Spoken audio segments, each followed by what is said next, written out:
இல்லை, இது ஒரு சின்ன கருத்தை கூற விரும்புகிறேன்.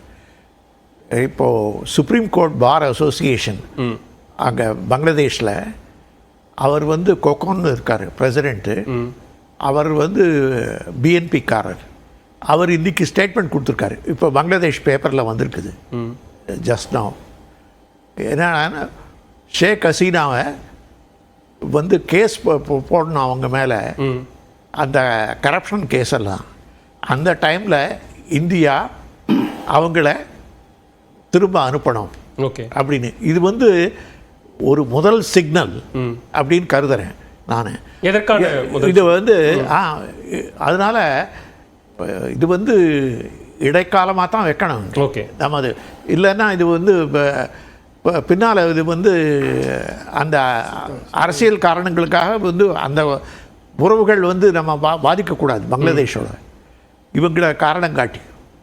அதுதான் இல்லை, அந்த காரணத்தை தான் அதனுடைய நீட்சியாகத்தான் பேராசிரியரும் சொல்றாரு. இங்கே ஒரு குடும்பத்திற்கு அல்லது ஒரு கட்சிக்கான ஆதரவை தொடர்ந்து கொடுத்தது தான் பிரச்சனைக்கான காரணம். இல்லை இல்லை, அப்படி இல்லை. ஒரு குடும்பத்துக்குன்னு கிடையாது, ஒரு கட்சிக்காக. அது கட்சியோட தான் நம்ம போர் புரிஞ்சு அந்த நாட்டை விடுதலை செய்திருக்கிறோம். அதை எப்படி நீங்கள் ஒரு குடும்பத்துக்குன்னு சொல்ல முடியும்? அந்த குடும்பத்தையும் அழிச்சாங்க.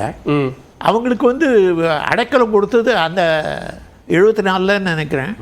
அந்த டைமில் கொடுத்தது சரியான சூழ்நிலை. இப்போ இருக்க மாறுபட்ட சூழ்நிலை. இவங்க 15 ஆண்டு ஆட்சி புரிந்த பிறகு அங்கிருந்து ஓட வேண்டிய நிலை வந்திருக்குது.